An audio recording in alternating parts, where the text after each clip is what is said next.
Thank you so much, Marilyn. Great to start the day. Cheryl.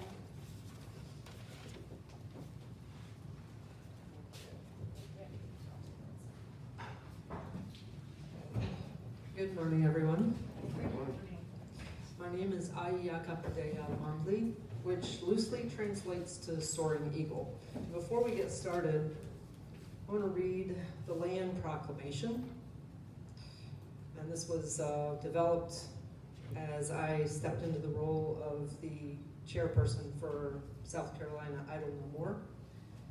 The land on which we occupy today is the traditional ancestral home of the Edistokuso, Natchez, Santee, PD, Waccamaw, Catawba, Lower Cherokee, Sumter Band of Chiraw, Santee, Beaver Creek, Chickasaw, Yuchi, Westo, Yamasee, Wimby, Combahee, Sissipaha, Ashepoo, Escomacu, Stono, Etowah, Kiowa, Wandu, Sioux, Winyah,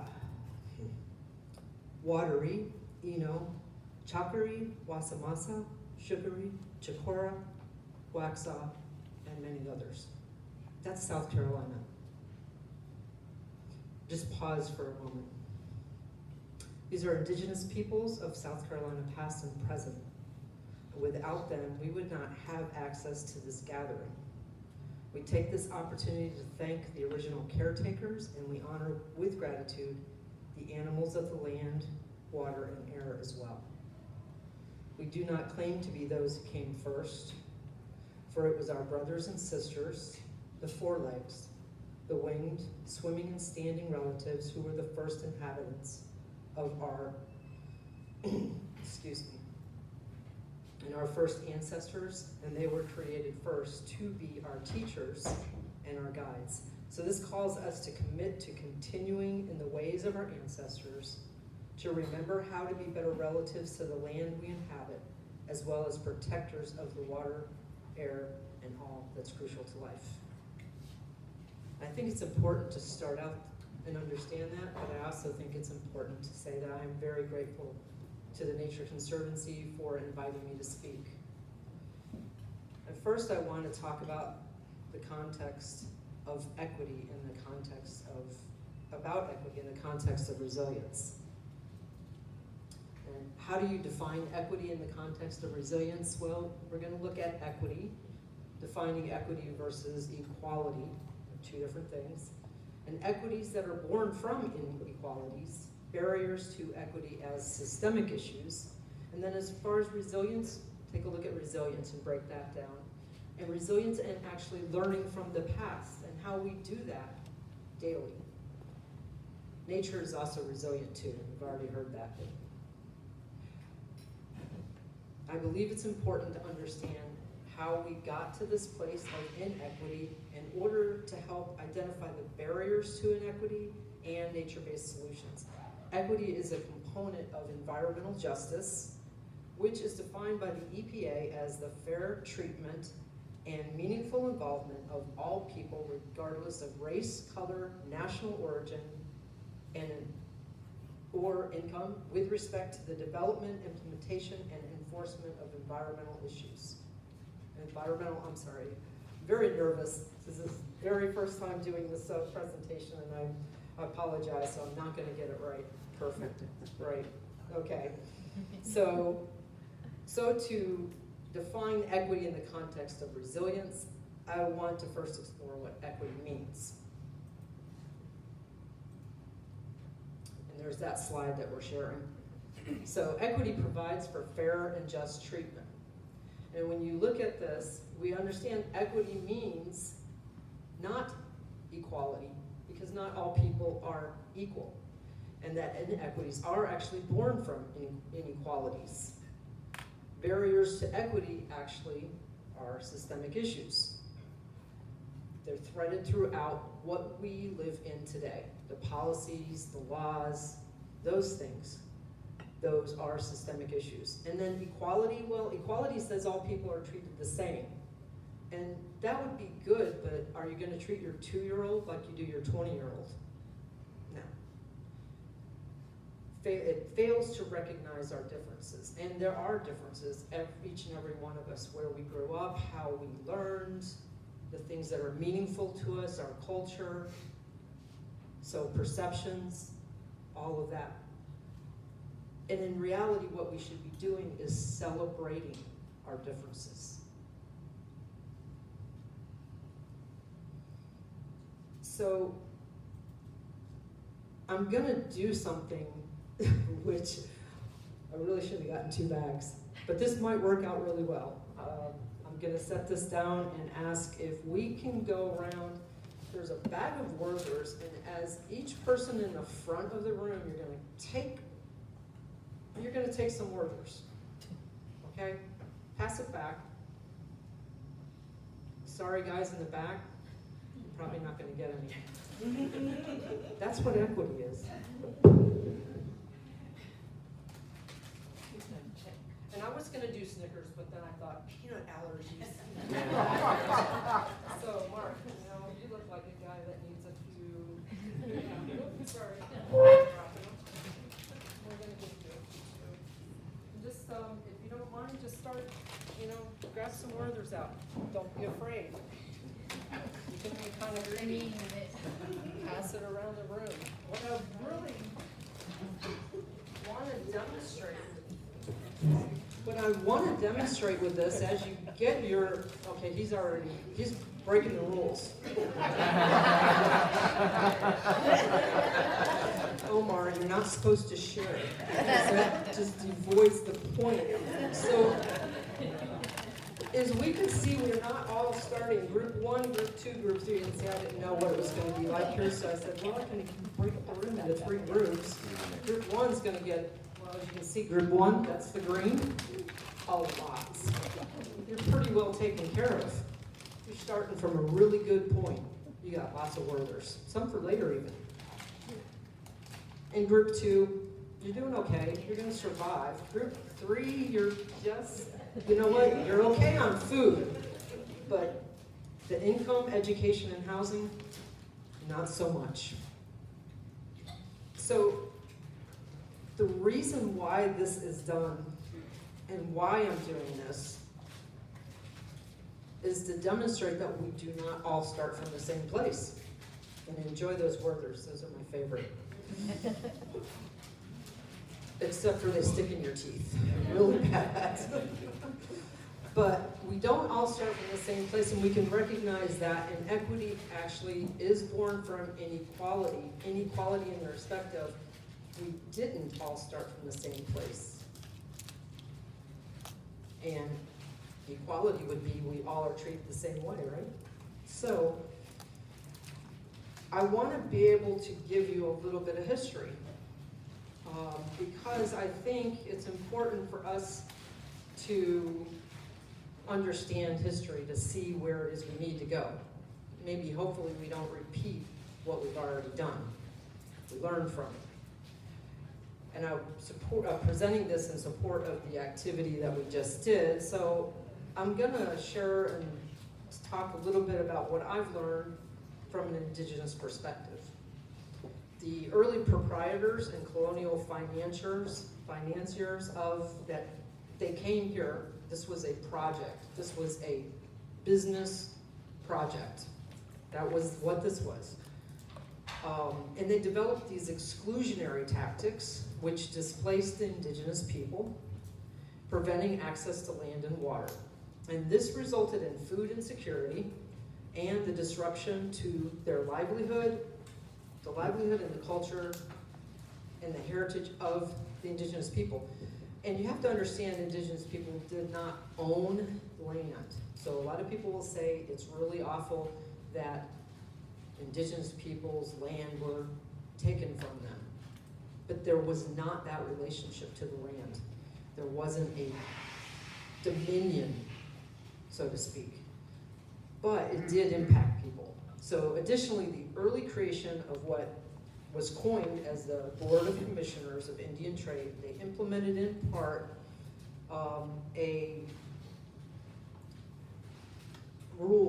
the commission to govern the traders, because what they realized at the time, that there were a need to control licenses to who could trade. And that controlled how they could actually develop economically. They had to pay fees for these licenses. So this is the early start of controlling everything. They control the traders, which means that there are going to be traders that they're not controlling. Because if you put a speed limit sign up, people are going to speed. They tried to do that, but it failed. It failed to address grievances of the tribes who were continuing to lose land and lose their access to the necessary resources to survive. Sanctions were placed against the traders, and these traders used rum debts and other means to engage in the trafficking of Indian slaves and to obtain claims to land that had been designated for use by tribes through treaty. An example is when the Catawba came down because their treaty was being violated by encroachment by white settlers who decided that, I want that land. They would go there, they would settle, build their home. Catawba leaders came down to the Charleston, to the governor, and they were essentially told, don't come down here unless you're asked. Those grievances were not addressed. The Yamasee, the same thing. And you may be familiar with that war because that was historically what ended the power of the Indian in the state. Other than the Cherokee. The Cherokee were allies with the English at the time. They were much too powerful.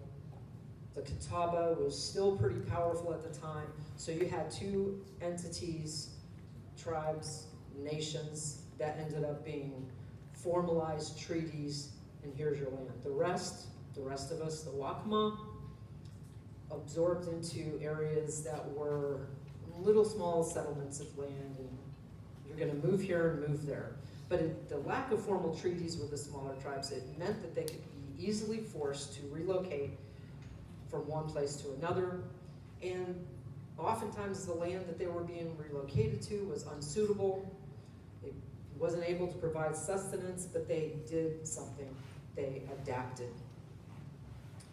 And at times, tribes then would be relocated again once that land became a benefit to the government or a benefit to settlers wanted the land, saw a value in it. An example in the, we call it the Waccamaw Neck, where rice came in. Well, the Waccamaw tribe was there in the Waccamaw Neck. They've recovered numerous remains out of an area that is part of the Waccamaw Neck. There was a cemetery. It's called Waccamaw. That, of course, tribe, the Waccamaw, being pushed a little further to another area that was away from the river, away from the Waccamaw, closer to the PD, in an area called Dog Bluff. And from that point, land encroachment, it's getting smaller to the Dimmery settlement, which is where my ancestors are. And I'm sharing that because I want you to see how you're being pushed and pushed and pushed to the place where you just don't have much at all. Or maybe you don't have anything. Eventually, we were exterminated, by the way. So you're only seeing a vision of me. According to history, 1720, the Waccamaw were, and in one account it says the Waccamaw were eradicated. Eradicated.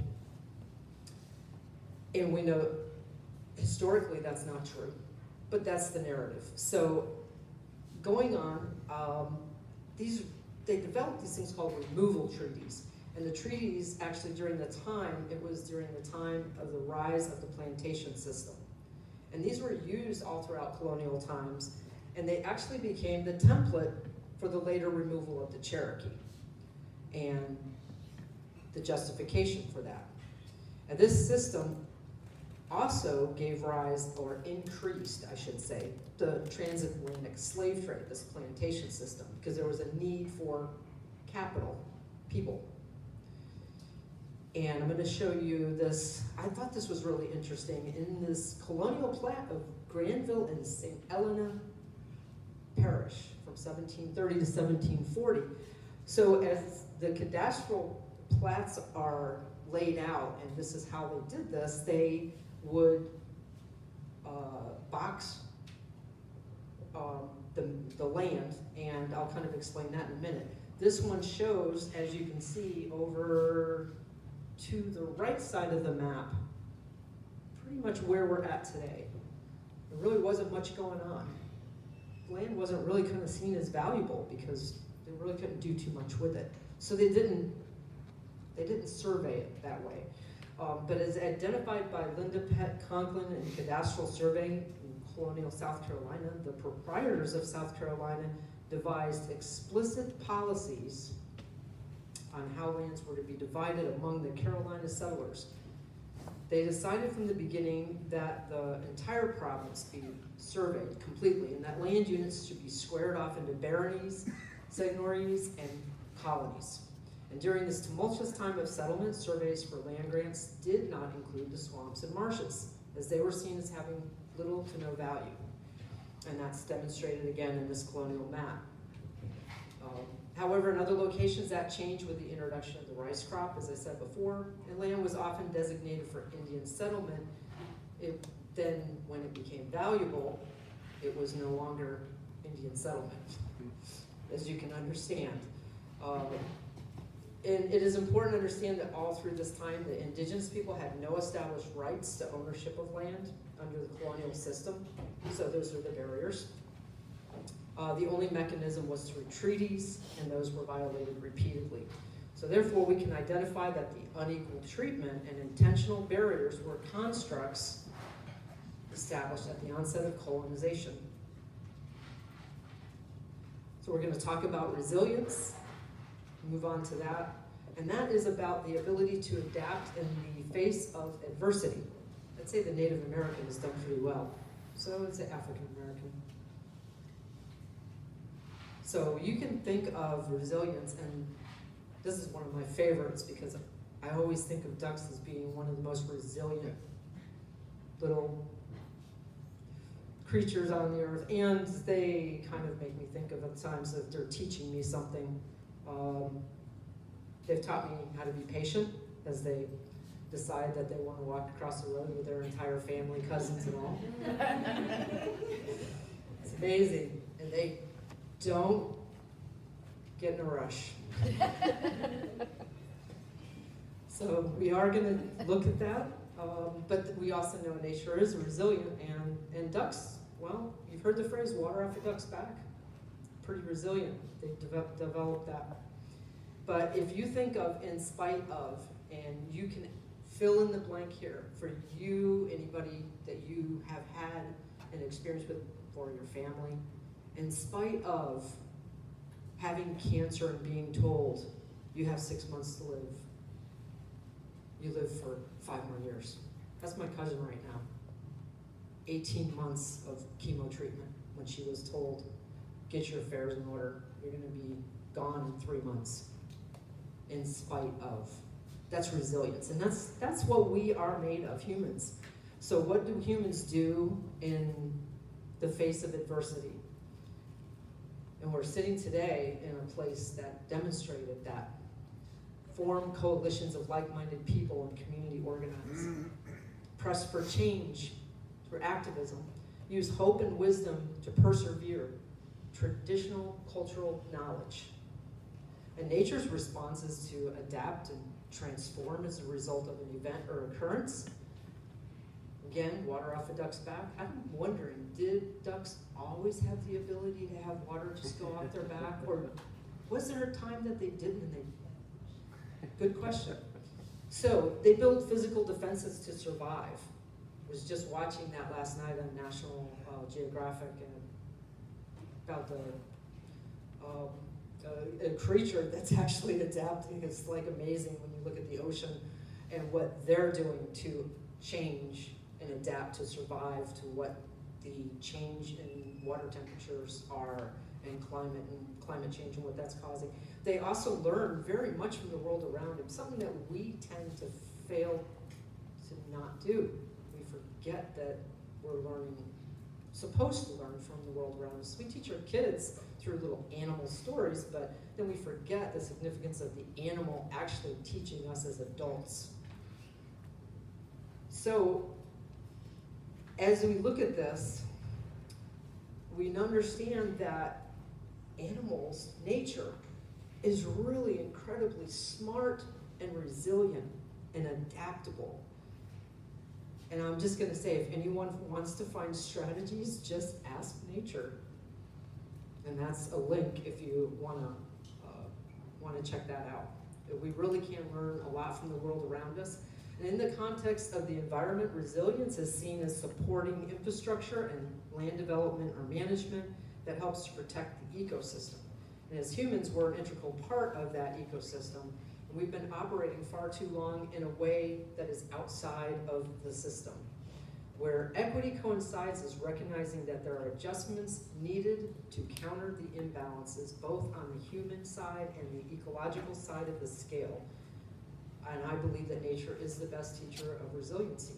So we need to rethink how we engage with nature, and when we do that, what we do will make more sense. So I think this next video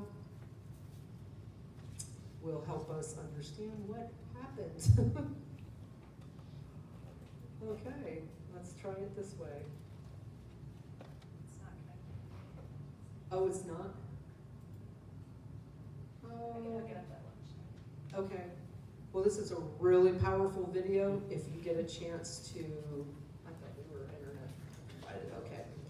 I'll get up at lunchtime. Okay. We'll show this at lunchtime. This is such an impactful video because it will make you really stop and think of how important it is for us to recognize that we have ancestors before us, but we also have ancestors that haven't yet come, and they're both relying on us to do what we need to do right now. And one of the most important things is to recognize our role. And I'm going to ask you just for a moment to close your eyes and think of, let's see if we get off of this slide here. It's not moving forward either.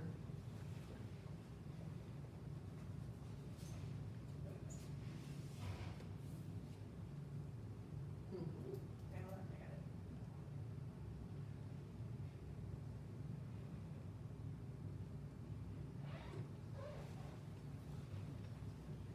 Oh, Got it? okay. Yeah, it's still not wanting to, okay. I'll stay here today. Yeah, all right. How do you define nature-based solutions in the context of equity?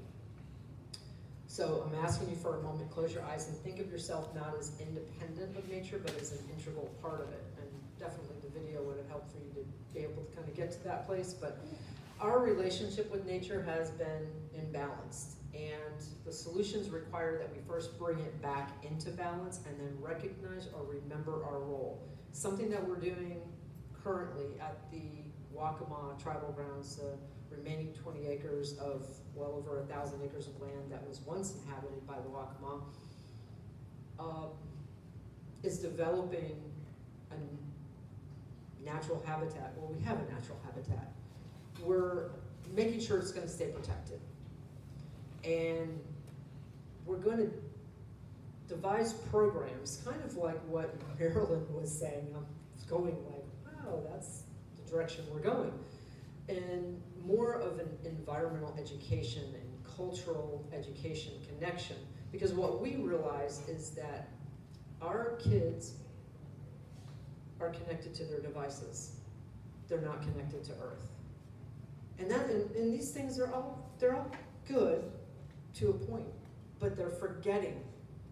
And I know, looking at history, in just the couple of generations after the encounters with colonists and the trading of guns for beaver, deer pelts, skins, you know what happened?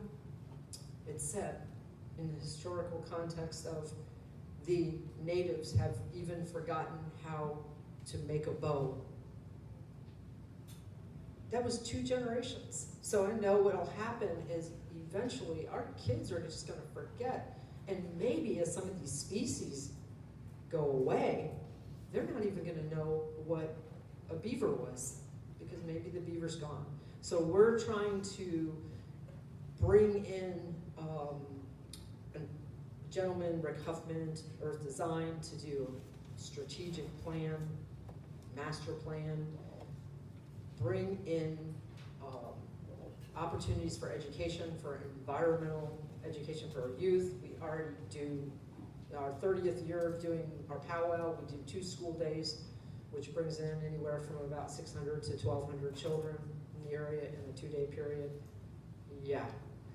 So, during that time, but what's done during that time is demonstrations, and demonstrations primarily cultural and environmental connected based demonstrations. We want it to be programs. We want hands-on for the kids. So that's the direction we're going at this present time. We just actually had our first strategic planning meeting last Saturday, and excited about what it's going to look like.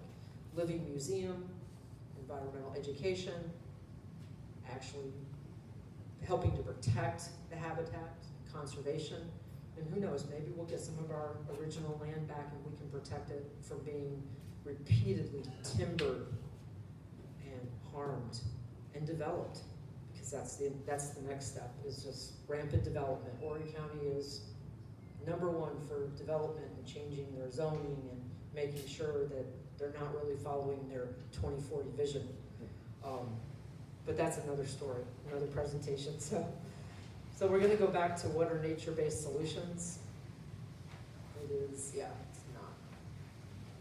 What are nature-based solutions? There are varied definitions, and these are the definitions. The International Union for Conservation of Nature, the World Bank Group, and the World Resources Institute define nature-based solutions as actions to protect, sustainably manage, and restore natural or modified ecosystems that address societal challenges effectively and adaptively, simultaneously providing human well-being and biodiversity benefits. Almost. That's almost. Nature Conservancy states nature-based solutions are project solutions that are motivated and supported by nature that may also offer environmental, economic, and social benefits while increasing resilience. Nature-based solutions include both green and natural infrastructure. So it's trying to get there, but here's the difference. An indigenous population says it's not a project, it's a way of life. That's where we want to get back to for all people. Remember that this is not a project, this is a way of life. So it's moving the needle, and it may not, that we may not get to see the results of it. It may be for those yet unborn, but we can move the needle. And hopefully there'll be the opportunity for those yet unborn to be born.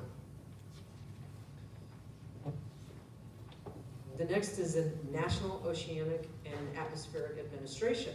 The Office for Coastal Management employs a similar term to nature-based solution in ecosystem-based management, defined as an integrated management approach that recognizes the full array of interactions within an ecosystem. An approach that works across sectors to manage species and habitats, economic activities, conflicting uses, and the sustainability of resources. That encompasses quite a bit. Still missing that whole relationship, because it's managing. That's not a relationship. If your spouse says, honey, I really love you, will you marry me so I can manage you? That ain't gonna work, folks.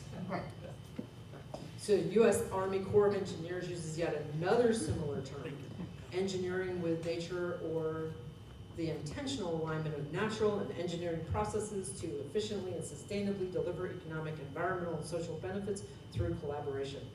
Man, you can tell. Engineers. Everything's a process. It's a process. So the Indigenous nature-based solution says relationship is the key, and it's about the interconnectedness of systems. Land, water, air, governance, spirituality, social structures, law, and policy. All of it connected. As an Indigenous person, we see nature-based solutions as a reaction to the disconnect that has been, we see the need for nature-based solutions as a reaction to the disconnect that has been created primarily through wrong human interactions, resulting in an imbalance in the role humans play within the environment. So you're trying to get equity using nature-based solutions because there's an imbalance, but actually what you need to do is get the balance, and the nature-based solutions will just naturally follow. It is about relationship, and that means not dominating, not exploitive or extractive, but respectful, grateful, balanced, and responsible. We know as an Indigenous person that land matters, but not necessarily because of power and wealth, but because of what our relationship to that land. I am so, there's such a relationship for me, to the land that my great-great-grandparents are buried on, that I trespass routinely so that I can go see their graves. Arrest me. That's how I'm connected to that land. I know. Not too far away, there's been a site that extracted 68 human remains, Native American, that are still to this day housed in a museum. I've seen some in Charleston. The others, I believe, are Columbia, and we're still fighting to just get them back in the ground. Hasn't been too long, almost 100 years. So we understand relationship. We understand relationship to land, to our ancestors. We also understand that we're stewards or caretakers. And what happened is that became impaired as displacement happened. It became impaired through the barriers set up during the early colonial construct of dominion over people and nature. And the extractive policies, because it wasn't about coming over here and, wow, look at this beautiful land.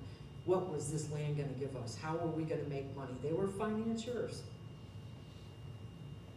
Equity recognizes that imbalances exist and adjustments are needed to bring back balance. So